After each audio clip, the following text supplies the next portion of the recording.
출근길에 사고를 당했다는 제보자. 갑자기 눈앞에 나타난 낯선 차량. 심지어 도로를 가로질러서 지나갑니다. 뒤이어 자, 도로로 뛰어나오는 한 남자. 순식간에 도로는 아수라장이 되고 말았습니다. 자, 그런데 이때 이게 무슨 일입니까? 차를 세워놓고 식당으로 들어가는 모양입니다. 가족이 들어갔는데 들어가다 보니까 차가 흘러내려가니까. 아, 사이드를 안 잡았구나. 예, 주차를 하면서 사이드 브레이크를 채우지 않은 것이 사고의 원인이었습니다. 순식간에 5대의 차량이 충돌하는 사고가 일어났습니다. 다행히 큰 인명피해는 없었다고 하는데요. 사이드 브레이크만 채웠어도 일어나지 않았을 사고였겠죠. 내 차를 겨우 스치면서 넘어가면서 옆에서 꽈다당 하면서 내 것이 우지끈하니까 죽었구나 했는데 그래도 살아난 거죠. 대형차는 확실해야 돼요. 이 고속도로를 주행 중이던 제보자인데요. 야, 뭐죠? 와, 뭐야? 자, 방금 들어갔어요, 뭐였을까요? 들어갔네요. 다시 한번 보겠습니다. 야, 돌이구나, 돌이야. 그렇습니다. 다름 아닌 돌이었습니다. 앞 차량이 밟은 돌이 튀어서 제보자의 차량 앞유리를 강타한 건데요. 놀랄 겨를도 없을 정도로 너무 큰 충격이어가지고요. 이제 유리 파편들이 온 몸에 묻어 있으니까 그때 가서야 돌 맞았구나. 근데 저번에 순간 대응을 잘하셨네요. 예, 차량 내부는 아이고, 물론 아이고. 입안까지 유리 파편이 날렸다는데 다행히 돌이 본닛에 먼저 부딪힌 덕에 유리를 뚫고 내부로 들어오지는 않아서 운전자는 다치지 않았습니다. 자, 제보자 어두운 밤 어린 아들과 함께 집으로 가는 길이었습니다. 그런데 라이트를 켜고 제 앞만 보고 갔는데 차가 갑자기 앞에서 그냥 나타나 버려요. 밤이니까. 브레이크도 못 잡았어요. 심하게 파손된 차량. 제보자와 7살 된 아들도 부상을 입었는데요. 그보다 억울한 게 있다고 합니다. 제가 가해자라고 몰린 게 제일 억울하고요. 왜 그러죠? 도로를 가로막고 있던 SUV 저건데. 차량 단독 사고를 낸 후 그대로 방치돼 있었던 건데요.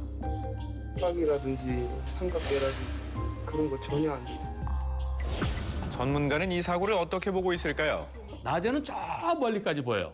밤에는 보이는 게 오로지 내 전조등 불빛, 그거 한 4, 50m밖에 안 돼요. 그 밖은 안 보입니다. 낮에는 거기 서 있던 차를 3, 40, 들이받은 차를 6, 70으로 보는데요. 밤에는 뒤집어지죠.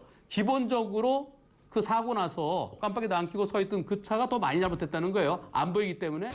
어두운 밤길을 운전할 때는 가끔 상향등을 켜고 앞을 확인해보는 것도 방법입니다. 고속도로를 주행 중이던 제보자인데요. 정체가 되나 싶었는데 앞에 가던 차량 한 대가 천천히 중앙 분리대 쪽으로 붙습니다. 멈칫멈칫하면서 1차선하고 2차선을 이렇게 왔다 갔다 하면서 굉장히 위험한 좀 상황이었어요. 시속 5km의 속도로 지그재그 차량을 제지하기 위해서 도로공사 관리 차량이 나섰지만 10분간을 더 갑니다. 결국 고속도로 순찰대가 출동했는데요. 눈동자라든지 어떤 반응이 거의 없으시죠. 자, 운전자가 의식이 없는 걸 확인한 경찰은 무언가를 들고 도로로 나갑니다. 그리고 차량 한 대가 멈추더니 무언가를 건네주는데요. 경찰이 건네받은 건 무엇이었을까요? 손에 들린 종이에 힌트가 있습니다. 보셨나요? 뭐죠? 아, 지금 저혈당이 쇼크 오신 것 같다고. 이 들고서는 왜 이렇게 있으면은 이걸 보실 거 아니에요. 운전자들이 이거를. 느낌 아시는 분들은 바로 서서 주시겠다 생각했죠. 그렇습니다. 당뇨를 앓고 있던 운전자가 갑자기 저혈당으로 정신을 잃은 것인데요. 이렇듯 저혈당 쇼크는 엑셀을 밟은 상태에서 의식을 잃는 경우가 많아 아주 위험한데요. 당뇨를 앓고 있는 운전자들은 저혈당 쇼크의 위험이 높을 수밖에 없는데요. 당뇨병이라고 해서 꼭 저혈당이 오는 건 아니고요. 그러니까 먹은 건 없는데 혈당을 내리는 약제가 과도하면 혈당 농도가 30 내지 40 정도로 감소하게 되면 의식이 소실되죠. 그래서 완전히 기절을 하게 되고 그 상태로 오래 방치되면 사망에 이를 수 아이고. 있습니다. 경남 창원의 한 시내버스입니다. 정류소를 지나치고 노선을 벗어나는 등 이해할 수 없는 운행을 합니다. 버스 기사의 이상한 운행에 승객들은 두려움을 느끼고 버스가 잠시 멈춘 틈에 모두 내렸는데요. 딱 보기 운전하는 게 꼭 내 눈에 그 마약 먹은 사람이 그래 보이더라고요. 자, 약 10여 분을 아슬아슬 고기 운전을 하던 버스 기사는 결국 중앙선을 넘어 신호대기 중이던 화물 트럭을 들이받고야 멈췄습니다. 사고 직후 핸들 위로 쓰러지고 말았습니다. 무방비 상태에서 사고를 당한 화물트럭 운전자는 숨을 거두고 말았습니다. 저혈당 쇼크가 왔다 이런 생각이 저혈당이라는 자체를 제가 근데 처음 알았어요. 사고 직후 측정된 혈당 수치는 39. 버스 기사는 사고를 전혀 기억하지 못했습니다.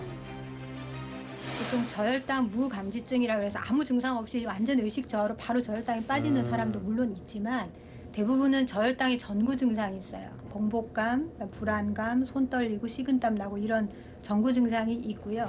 대부분의 저혈당 쇼크 사고는 전구 증상을 대수롭지 않게 여기고 무시했다가 저혈당 쇼크로 이어져서 대형 사고를 유발하게 되는 건데요. 젊은 시절부터 당뇨를 앓았다는 권혁태 씨. 그는 화물트럭, 택배 운송, 시내버스, 관광버스 등 지난 20년간 운전을 생업으로 삼고 살아왔습니다. 스쿨버스가 있어요. 셔틀. 막 여주 아이, 이천 아이씨 지나는데 막 또 막 증세가 나타나요. 저혈당 그런 증세가. 차선이 안 보이고 사람이 머리가 막 빈 거. 진짜 위험하네요. 도저히 안 되겠더라고요. 그래갖고 일단 갓길이 세웠어. 왜냐면 의식이 떨어지면 그건 대형 사고예요. 학생들 45명 탔지 고속도로에서 한번 사고 나봐요. 다 죽는 거예요 그냥. 몇 번의 위험했던 저혈당 쇼크의 고비가 찾아왔음에도 불구하고 그가 그동안 운전을 할 수 있었던 건 특별한 규제가 없었기 때문이라고 합니다. 제재가 전혀 없다는 거네요? 제재는 없죠. 뭐 어떻게 하겠어. 내가 저혈당인지 모르지. 다른 사람들. 지난해 7월 저혈당 쇼크로 넘어지면서 다리를 크게 다쳤는데요. 그 전까지 그는 운전을 했습니다. 당뇨병을 앓고 있는 분 중에서 이제 운전에 심각한 그 영향을 줄 수 있는 그런 분들은 이제 세밀한 기준이나 또 의사의 소견을 포함을 해서 운전면허를 이렇게 취득을 제한하는 방안을 검토할 필요는 있겠습니다. 유럽 국가에서는 의사 소견서를 제출해야 하며 인슐린 주사를 맞는 환자는 1년 단위로 면허를 갱신해야만 합니다. 우리가 할 수 있는 최선은 운전 전 혈당 체크를 하는 겁니다. 운전 중 저혈당 쇼크 전구 증상이 느껴진다면 일단 안전한 곳에 차를 세워야 사고를 막을 수 있다는 것 잊지 마십시오. 당뇨가 있는 환자는 저혈당에 대비해서 당분 섭취를 중간에 좀 간식을 하셔서 저혈당에 빠지지 않도록 예방하는 게 더 중요하다고 생각됩니다. 차량 안에 준비해놓은 사탕 몇 알, 누군가의 생명을 지키는 응급약이 될 수도 있습니다.